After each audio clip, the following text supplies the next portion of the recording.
नमस्कार, मैं अनिल सकरवा कक्षा 12 के सिलेबस के डे 85 में। और जैसा कि पिछला जो चैप्टर है वो हमारा कंप्लीट हो गया था,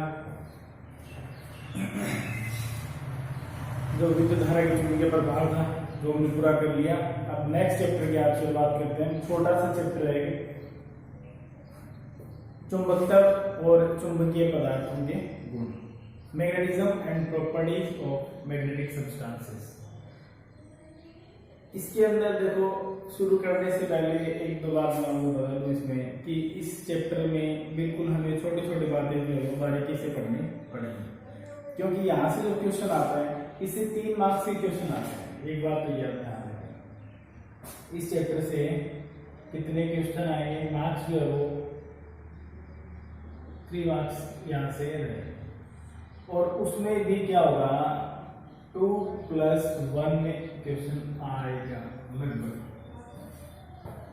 यही बोर्ड में जब क्वेश्चन आता है तो ये पैटर्न इसका रहता है 2+1 का, यानी एक क्वेश्चन 2 नंबर का आ जाता है इसमें से और एक क्वेश्चन 1 नंबर का।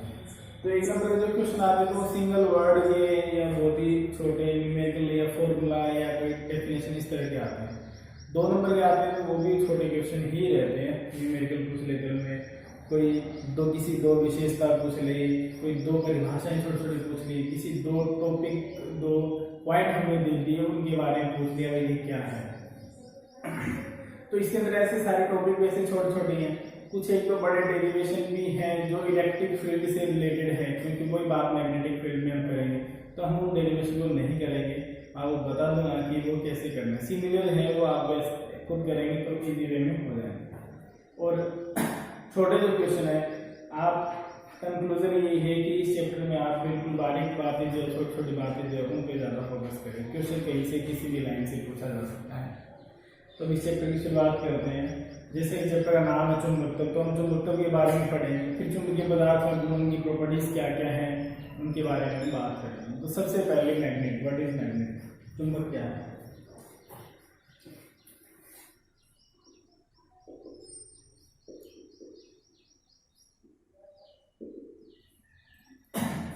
और इनके नोट्स बनाने के लिए मैं आपको बता दूं, नोट्स बनाने के लिए आप थोड़ा बुक की हेल्प ले लें, क्योंकि पूरा ज़्यादातर थ्योरेटिकल मैटर रहेगा।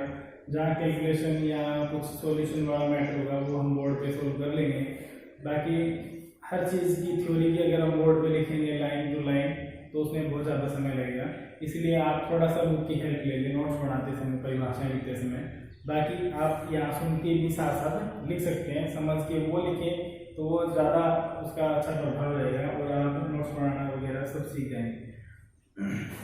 तो सबसे पहले बात करते हैं मैग्नेट की। चुंबक क्या है, चुंबक क्या है, चुंबक ऐसा पदार्थ है जिसको स्वतंत्रता पूर्वक लटकाया जाए तो वह उत्तर दक्षिण दिशा में ठहरता है। सबसे पहली बात है चुंबक के बारे में, वह पदार्थ जिसे स्वतंत्रता पूर्वक लटकाने पर किसी धागे से बांध के अगर लटका दें तो किस दिशा में ठहरेगा, उत्तर दक्षिण दिशा में ठहरेगा।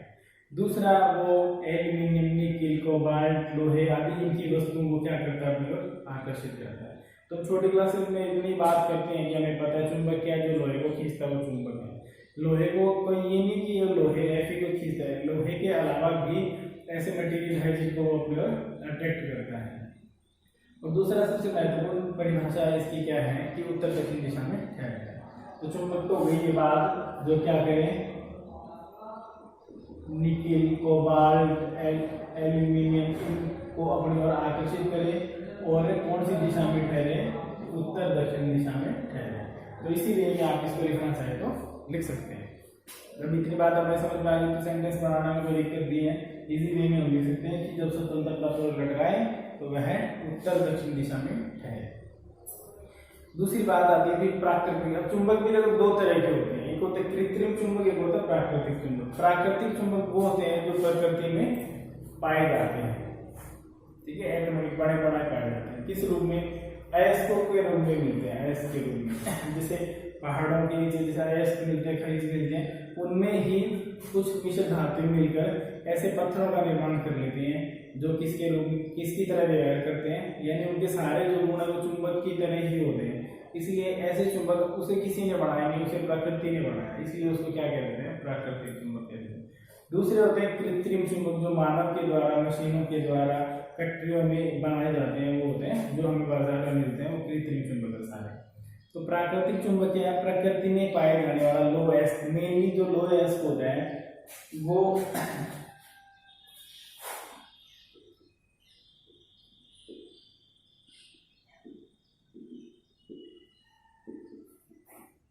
नेचुरल मैग्नेट,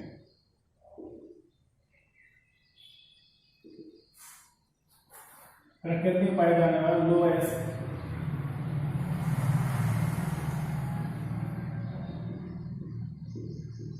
Fe3O4 कहते हैं इसे, Fe3O4। ये जो लोएस्ट है इसको मैग्नेटाइट भी कहते हैं, मैग्नेटाइट, इसका जो नाम है वो मैग्नेटाइट। अब ये पूछ लेंगे, इस तरीके से पूछ लेते हैं प्राकृतिक चुंबक का नाम भी, तो मैग्नेटाइट क्या है? प्राकृतिक चुंबक कहलाता है। सीधा ये भी कह सकते हो मैग्नेटाइट या Fe3O4 प्राकृतिक चुंबक कहलाता है, जो प्रकृति में पाया जाता है। दूसरा इसका जो नाम है वो है ब्लैक स्टोन भी कहते हैं, जिसको ध्यान रखना, इसके 2-3 नाम है। ब्लैक स्टोन, ठीक है, लोड स्टोन भी कहते हैं इसको,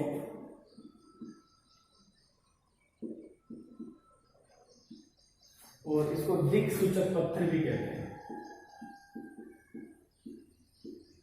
क्योंकि जब इसे स्वतंत्रता को लगाते हैं तो ये भी उत्तर दक्षिण दिशा में ठहरता है, जिस दिशा में ज्ञान हो जाता है, इसलिए इसको दिक्सूचक पत्थर भी कहते हैं। फिर आती है बात कौन सी? कृत्रिम चुंबक की, ठीक है, आर्टिफिशियल मैग्नेट।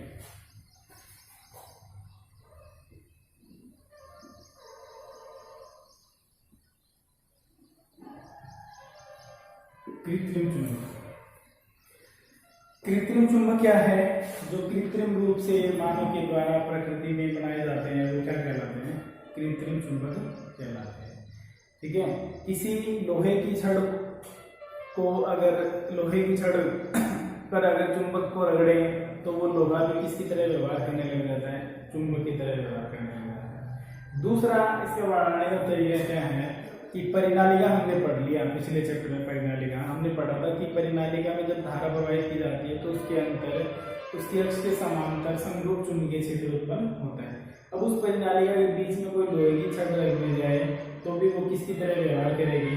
तो भी वो धीरे धीरे जब उसमें परिनालिका में धारा प्रवाहित की जाए, अंदर चुंबकीय क्षेत्र उत्पन्न होगा, वो चुंबकीय क्षेत्र का प्रभाव सारा उसके ऊपर जाएगा जो मटेरियल हमने रखा है, तो वो भी धीरे धीरे किसकी तरह व्यवहार, उसमें चुंबकीय गुण आ जाएंगे, चुंबकीय गुण आ जाएंगे तो वो किसकी तरह व्यवहार करने लग जाएगा? चुंबक की तरह व्यवहार करने लग जाएगा और वो भी चुंबक बन जाएगा।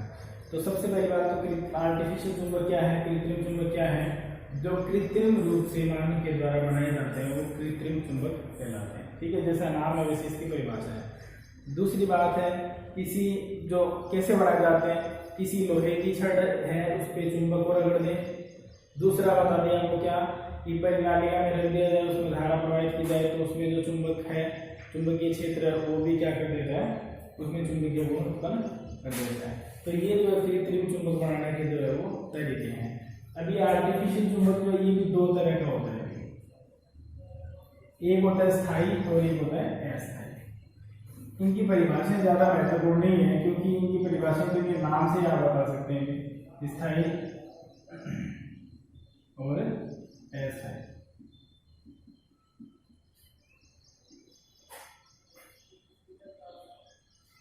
स्थायी का मतलब क्या है? जिसमें चुंबकीय गुण लंबे समय तक रहते हैं वो स्थायी चुंबक होता है। जिसमें चुंबकीय गुण कम समय के लिए रहते हैं वो क्या होता है? वो अस्थायी चुंबक होता है। तो अस्थायी चुंबक में चुंबकीय जो गुण है वो थोड़े समय के लिए रहेंगे, स्थायी चुंबक में लंबे समय के लिए रहेंगे, इसीलिए इसको परमानेंट मैग्नेट कह देते हैं। स्थायी चुंबक ये परमानेंट मैग्नेट है,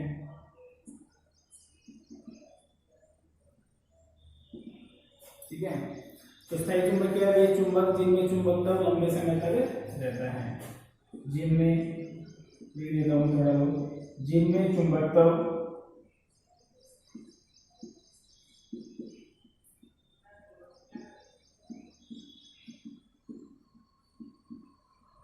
लंबे समय तक रहता है, ठीक है। ये क्या कहलाते हैं? ये स्थायी चुंबक कहलाते हैं।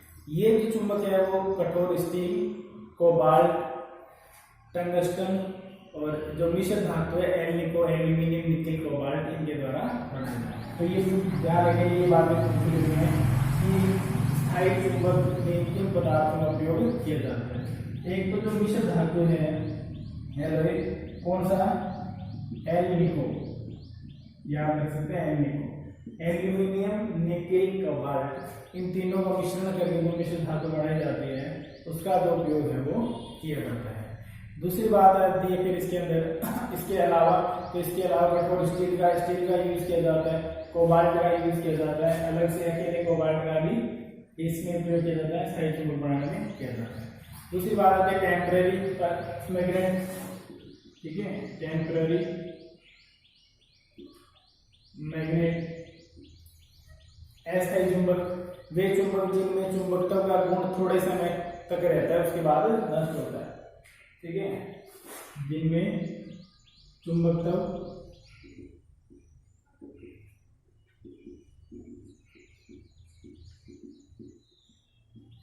थोड़े समय तक रहता है उसके बाद में चुंबकत्व का जो गुण है वो क्या हो जाता है, नष्ट हो जाता है। इसका जो प्रयोग है वो किस में किया जाता है, जनरेटर में, मोटर में और इलेक्ट्रिक बैल में। जनरेटर,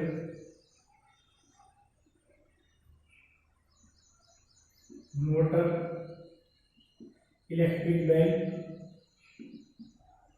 विद्युत घंटी, इनमें क्यों किया जाता है, इनमें इनका उपयोग कि इनमें हमें चुंबकत्व की तभी जरूरत है जब हम उसका उपयोग कर रहे हैं, उसके बाद में चुंबकत्व की जो जरूरत है वो हमें नहीं है, इसलिए उसका प्रयोग नहीं किया जाता है। स्थायी चुंबकों का यहाँ अस्थायी चुंबकों का प्रयोग किया जाता है। जैसे मान लो इलेक्ट्रिक बैल है, उसमें हम क्या चाहते हैं, जब बटन कोई प्रेस करें तभी क्या हो, तभी बेल बजे, उसके बाद बेल नहीं बजे, बेल क्या हो जाए, बंद हो जाए, ठीक है। तो ये इसका मतलब क्या हुआ, अगर हम जब बटन ऑन करते हैं तो इलेक्ट्रिक करंट उसमें फ्लो होता है, तो उसमें क्या उत्पन्न होता है, चुंबकीय क्षेत्र, वो चुंबकीय गुण से दे देता है और वो तब तक रहता है जब तक हमने उसको ऑन किया। जैसे हम उसको बंद कर देते हैं, छोड़ देते हैं उसे, वैसे ही चुंबकीय गुण क्या हो जाते हैं, नष्ट हो जाते हैं और वो बेल बजना बंद हो जाती है। तो ये जहाँ कम समय के लिए हमें चाहिए, थोड़े समय के लिए चाहिए, वहाँ हम किसका उपयोग करते हैं, वहाँ उपयोग करते हैं अस्थायी चुंबकों का, ठीक है। अब आगे बात करते हैं चुंबक जो पदार्थ है उनकी प्रॉपर्टी के बारे में, उनके गुण के बारे में। नेक्स्ट अब इसके अंदर बात कर रहे हैं प्रॉपर्टीज ऑफ परमैग्नेट, छड़ चुंबक के गुण। छड़ चुंबक को दंड चुंबक भी लिखे थे किताबों में या पेपर में, दंड चुंबक लिखा है। दंड चुंबक छड़ चुंबक को ही कहते हैं, ठीक है। अब देखो छड़ चुंबक है क्या, ऐसी चुंबक जिसमें दोनों जो ध्रुव हैं उनका अनुप्रस्थ काट का क्षेत्र एक समान होता है, सिमिलर होती है पूरी, उसको छड़ चुंबक कहते हैं। हम उसकी विशेषता पढ़ेंगे, उसमें उसकी सारी बातें आ जाएंगी। जैसे मैं आपको बता देता हूँ, ये छड़ चुंबक है मेरे पास एक, ये है छड़ चुंबक, और इस पे ये देखो लिखा हुआ है, इस पे परमानेंट मैग्नेट है, ये जो मार्केट में मिलती है स्थायी चुंबक है, इस पे दिखाई दे रहा होगा, इस पे लिखा हुआ है एल्निको। इसका मतलब किसका मिश्रण है, ये एल्यूमिनियम, निकल और कोबाल्ट का मिश्रण। ये छड़ चुंबक है, ये छड़ चुंबक है। इसके दो ध्रुव दिखाई दे रहे हैं, दो ध्रुव, एक तरफ N लिखा है और एक तरफ S लिखा है, ये छड़ चुंबक। इसके ये अनुप्रस्थ काट है इसका, ये वाला, ये सारी चीजें काम आएंगी और बहुत महत्वपूर्ण चीजें हैं, ये छोटी छोटी चीजें, इनमें से क्वेश्चन आ जाता है, एक क्वेश्चन पूछ लेते हैं लगभग। तो ये जो पार्ट हमें दिखाई दे रहा है सामने वाला पार्ट, ये क्या है, ये इसका अनुप्रस्थ काट है। तो ये सब जगह क्या होना चाहिए, ऐसे बराबर, ऐसे नहीं कहीं से मोटाई ज्यादा है कहीं से कम है, वो छड़ चुंबक नहीं होगी, सब जगह सिमिलरली बनी हो, उसे छड़ चुंबक कहते हैं। इधर का भी अनुप्रस्थ काट उतना ही, इधर का भी उतना ही। तो ये तो छड़ चुंबक की बात। अब हम इसके गुणों की बात करते हैं, इसकी विशेषताओं की बात करते हैं। तो छड़ चुंबक में सबसे पहले विशेषता तो आकर्षण का गुण पाएगा। शॉर्ट में आप इसे लिख लें, ज्यादा डिटेल लिखने की कोई जरूरत नहीं है। कुछ बिंदु इसमें ज्यादा महत्वपूर्ण है जिनमें से शॉर्ट क्वेश्चन पूछा जाता है, वो हम अच्छी तरह से डिस्कस कर लेंगे। अट्रैक्शन, एक तो अट्रैक्शन प्रॉपर्टी इसके अंदर पाई जाती है, वो इसकी परिभाषा में लीजिए, हमने ज्यादा डिस्कस करने की आवश्यकता नहीं है कि ये चुंबक क्या करता है, ये लोहे निकल कोबाल्ट की वस्तुओं को अपनी ओर आकर्षित करता है। इसका मतलब इसमें कौन सा गुण है, इसमें आकर्षण का गुण इसमें पाया जाता है, एक बात। दूसरी बात करते हैं पोल, ध्रुव, इसमें आकर्षण प्रतिकर्षण की जो क्षमता होती है वो सबसे ज्यादा जो होती है इसके किनारों पर होती है, किनारों पर, जो किनारे में दिखाई दे रहे हैं, छोटा मैग्नेट है, देख लें फिर भी किनारों पर सबसे ज्यादा होती है, और इन किनारों को ही जहां पर सबसे ज्यादा इसकी क्षमता होती है आकर्षण प्रतिकर्षण की, उसे क्या कहते हैं, उसे ध्रुव कहते हैं। तो ये बात आप ध्यान रखें कि किसी भी चुंबक में सबसे ज्यादा आकर्षण प्रतिकर्षण की क्षमता उसके कॉर्नर पे किनारों पे होती है, जिसे उसके ध्रुव कहते हैं। दिशा निर्देशन फिर आता है डायरेक्शन में, कि दिशा निर्देशन में ये जब इसे लटकाते हैं तो उत्तर दक्षिण दिशा में ठहरते हैं, इसलिए इसे दिक सूचक में भी काम में लिया जाता है, दिशा निर्देशन में भी काम में लिया जाता है, दिशाओं का ज्ञान भी से होता है। फिर आती है सबसे महत्वपूर्ण बात इसमें, ध्रुवों की युग्म में उपस्थिति, ध्रुवों की युग्म में उपस्थिति,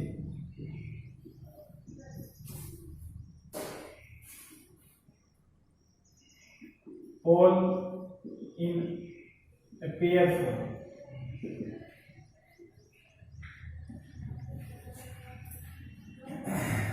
ध्रुवों की युग्म में उपस्थिति।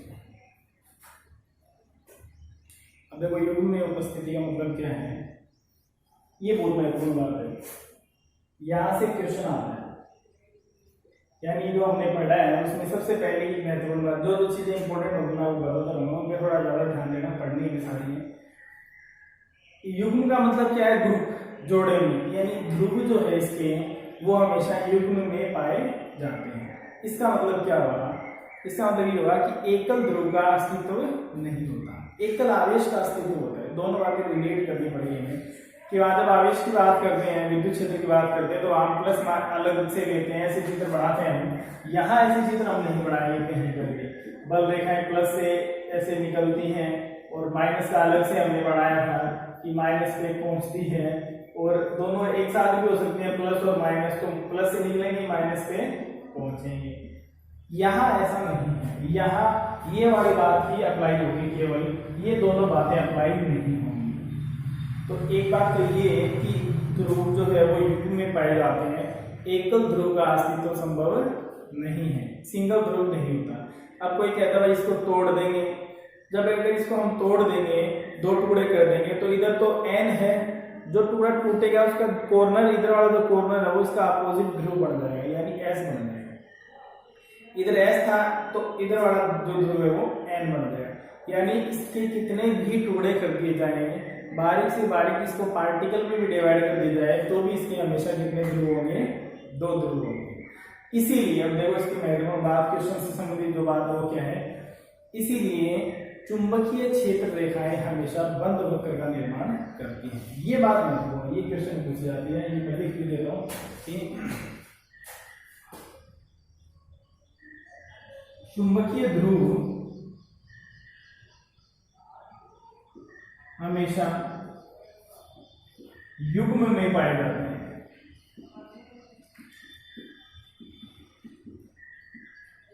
इनके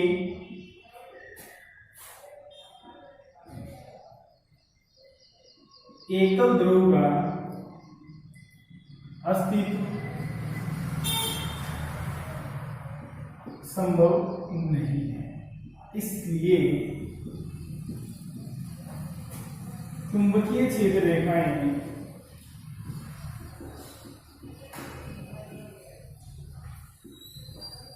हमेशा बंद वक्र, क्लोज कर्व कह दो या पाथ कह दो, बंद वक्र का निर्माण करते हैं।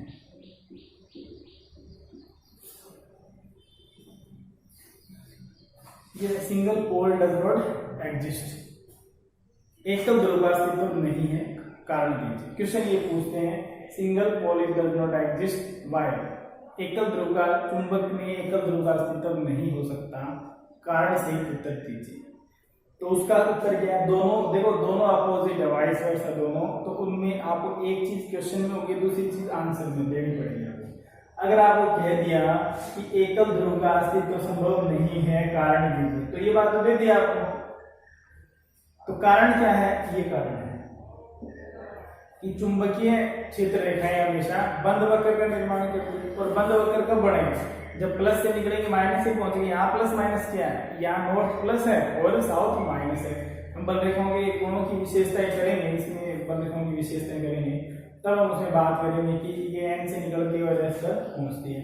तो ये एन से निकलेंगे और कहाँ जाएंगे, एस पर पहुंचेंगे। तो किसका निर्माण कर लेंगे, बंद वक्र का निर्माण कर लेंगे। अब जब हमने बता दिया कि बंद वक्र का निर्माण तो करती है, इसीलिए संभव नहीं है, ठीक है। तो ये बात आप ध्यान रखना। दूसरा क्वेश्चन ये पूछ लेते हैं कि चुंबकीय क्षेत्र रेखाएं बंद वक्र का निर्माण क्यों करती हैं, क्यों करती है, क्योंकि ये एकल ध्रुव का अस्तित्व नहीं है। एकल ध्रुव होता है तो खुला वक्र बढ़ जाता है, मतलब जाते हुए या पहुंचते हुए, लेकिन एकल ध्रुव हो नहीं सकता। दो ही ध्रुव है तो एक से तो निकलेंगे और दूसरे पहुंचेगी तो बंद हो गई, इसलिए ये हमेशा बंद भाग का निर्माण करती है। बहुत ही महत्वपूर्ण बात है ये, नोट कर लें आप अच्छी तरह से इसमें। नेक्स्ट विशेषता की बात करते हैं इसमें, ध्रुव प्रबलता या ध्रुव सामर्थ्य। पोल स्ट्रेंथ, पोल स्ट्रेंथ, ध्रुव सामर्थ्य।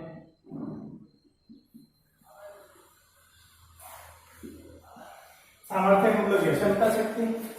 ध्रुवों के आकर्षण की जो क्षमता है, ध्रुवों की जो प्रतिकर्षण की जो क्षमता है, वो क्या कहलाती है, ध्रुव सामर्थ्य कहलाती है। तो चुंबक के ध्रुवों के द्वारा आकर्षण या प्रतिकर्षण की क्षमता क्या कहलाती है, ध्रुव सामर्थ्य कहलाते हैं। एक बात ध्यान रखना इसमें, जो महत्वपूर्ण बात है, सामर्थ्य को स्मॉल एम से लिखते हैं, एक बात तो ये। दूसरी बात, इसका जो मात्रक है वो एम्पीयर मीटर होता है।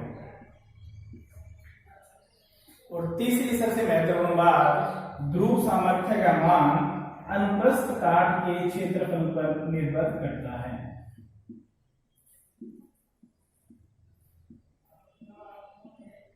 इसका मतलब क्या हुआ कि ये चुंबक है, ये बार मैग्नेट जो है वो आकर्षण की क्षमता कम है या ज्यादा, इसके पास दूसरा रख दें, अगर उसका अनुप्रस्थ काट, इसकी ये बाहर का जो पार्ट दिख रहा है, अनुप्रस्थ काट, इसकी मोटाई चौड़ाई ये अगर ज्यादा है तो उसके आकर्षण प्रतिकर्षण की क्षमता ज्यादा होगी, इसका मतलब उसकी चुंबक की शक्ति ज्यादा है, उसकी क्षमता ज्यादा है।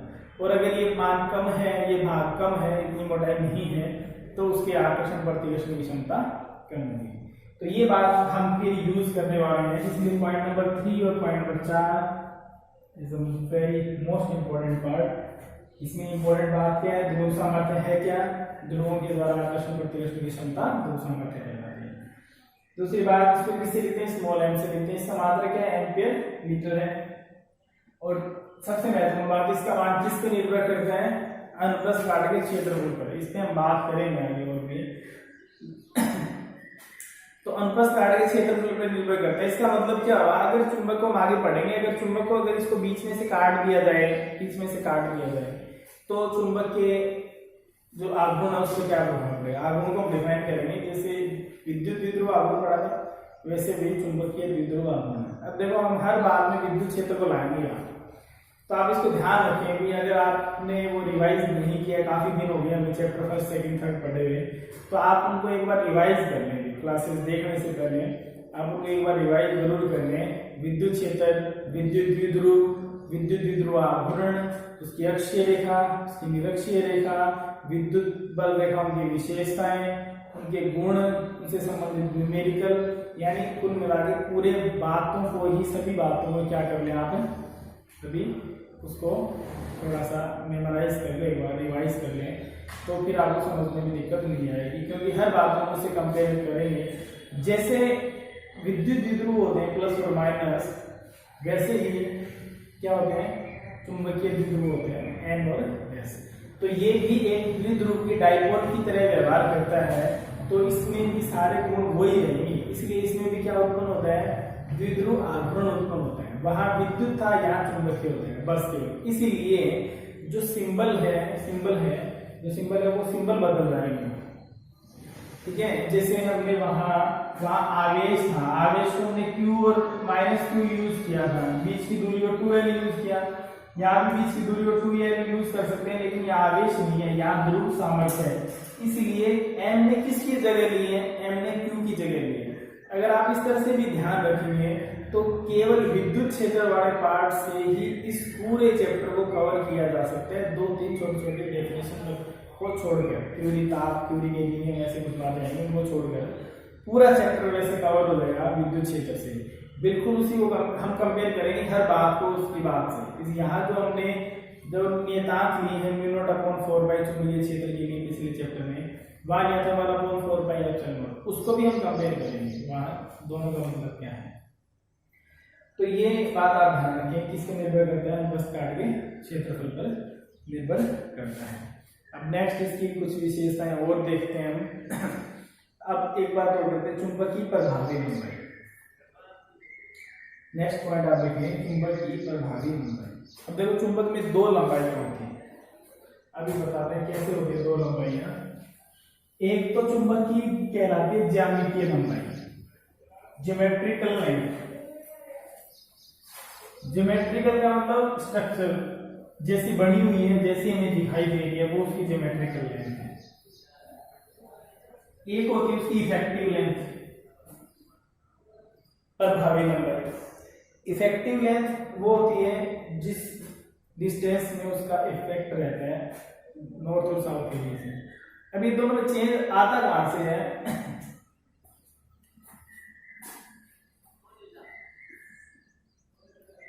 इक्वेशन देखने से जरूर मिलेगा कि आपको एग्जाम में इफेक्टिव लेंथ, जो हम इसकी जो प्रॉपर्टीज पढ़ रहे हैं उनमें से जरूर इक्वेशन मिलेगा।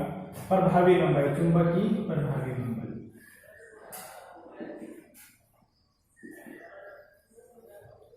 चुंबक में क्या होता है, ये स्थितियां होती हैं, चुंबक के जो ध्रुव होते हैं वो किनारों पे नहीं होते, ये बात आप ध्यान रखें। चुंबक के ध्रुव किनारों पर नहीं होते, किनारों से थोड़ा सा अंदर होते हैं।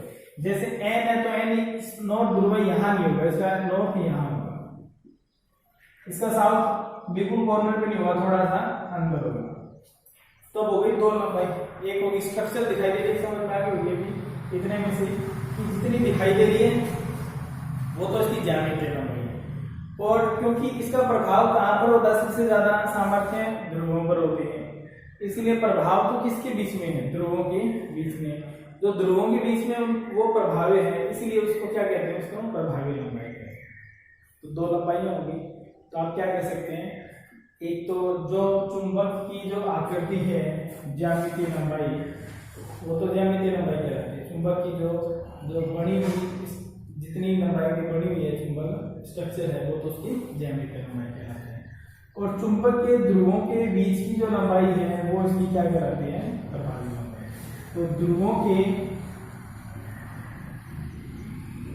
बीच की दूरी क्या कहलाती है, प्रभावी लंबाई कहलाती है। दूसरी बात, चुंबक की कुल लंबाई ये कहलाती है, उसकी वास्तविक लंबाई लिख देते हैं या उसको लिख देते हैं ज्योमेट्रिकल लेंथ, रियल लेंथ या ज्योमेट्रिकल लेंथ, ज्यामितीय लंबाई। अब दिखाई दे रहा होगा एक बात कि प्रभावी लंबाई ज्यामितीय लंबाई से कम होती है, ठीक है। तो एक बात क्या निष्कर्ष आ गया इससे, प्रभावी लंबाई, चुंबक की प्रभावी लंबाई उसकी ज्यामितीय लंबाई से कम होती। अब कुछ कम होती है, कितनी होती है, यहां से भी क्वेश्चन आ सकता है कि आपको ये दे दें किसी चुंबक की कुल लंबाई 30 सेंटीमीटर है, उसकी प्रभावी लंबाई बताओ। तो संबंध भी आप इसमें ध्यान रख लें, relation between effective length and geometrical length of bar magnet. चुंबक की प्रभावी लंबाई और ज्यामितीय लंबाई के मध्य संबंध। संबंध क्या है? प्रभावी जो लंबाई है, effective length, that is equal to 5/6 multiplied by geometrical length.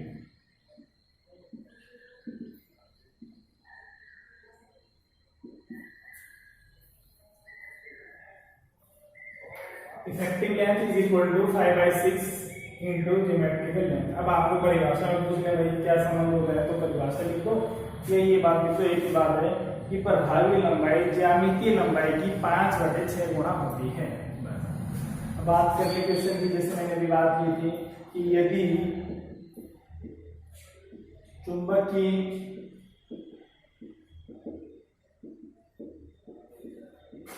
ज्यामितीय लंबाई 30 सेंटीमीटर है, तो उसकी प्रभावी लंबाई कितनी होगी?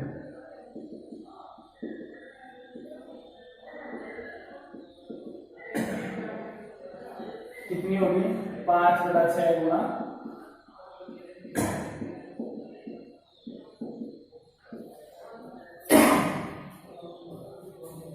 25 सेंटीमीटर होगी इसकी प्रभावी। ठीक है, अब आप देख लो भाई प्रभावी लंबाई 25 सेंटीमीटर, इसका मतलब टोटल लेंथ में से 5 सेंटीमीटर कम हो गए। 5 सेंटीमीटर। अब ये पूछ ले कि इसका प्रत्येक ध्रुव इसके किनारों से कितना अंदर है, अगर ये पूछ ले तो टोटल कितनी कम हुई? 5 सेंटीमीटर। 5 2.5 इधर से हुई और 2.5 इधर, प्रत्येक का पूछे ना, प्रत्येक का, इसलिए एक ही का बताना। तो कितना कम हो गया? कितना कम हो गया? 2.5 सेंटीमीटर अंदर हो गया। अगर ये पूछ ले किनारों से कितना अंदर है, तो अपने ये नियम सोल्व करके देख लिया। 25 सेंटीमीटर 5 कम हो गया, तो सीधा लिख देंगे बिना सोचे समझे 5 सेंटीमीटर अंदर है। 5 सेंटीमीटर अंदर नहीं है, 5 सेंटीमीटर अंदर तो दोनों को मिला के इधर वाली और इधर वाली, तो एक साइड कितनी हुई? 2.5 सेंटीमीटर हुई। इन बात का भी आपको ध्यान रखना है। ये इसकी कुछ बातें और विषय हो गई, कुछ और बातें हम करेंगे।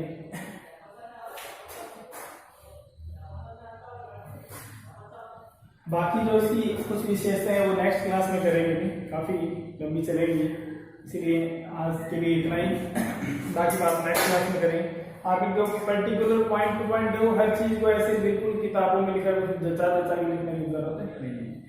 इस हिसाब से लिख लो कि आपको समझ में आ जाए हर बात। इस हिसाब से समझ में आ गए तो हम हर बात का रिप्लाई कर सकते हैं, चाहे वो थ्योरेटिकल करना हो, चाहे वो डेराइव करके फॉर्म में करना हो, न्यूमेरिकल फॉर्म में करना हो, या वाइवा में किसी को वर्बली समझाना हो, तो हम इजी लैंग्वेज में उसको समझा सकते हैं। जरूरी नहीं है हम उसको इतनी बड़ी लैंग्वेज को यूज करें।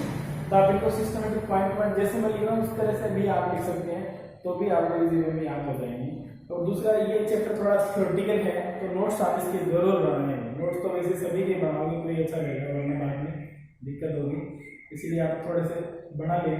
बाकी फिर भी नोट्स के लिए मैंने 1-2 बार पहले भी बता रखा है, इसमें नीचे मोबाइल नंबर दे दी जाते हैं, वर्कशॉप के हैं वहाँ दे रखे, तो वहाँ से आप मंगवा सकते हैं फोटोकॉपी। वो आप भी होम एड्रेस पे स्पीड पोस्ट कर देंगे, जो भी चार्ज होगा वो फोटोकॉपी का चार्ज आप उनको पे कर दो, तो वो आपको भेज देंगे।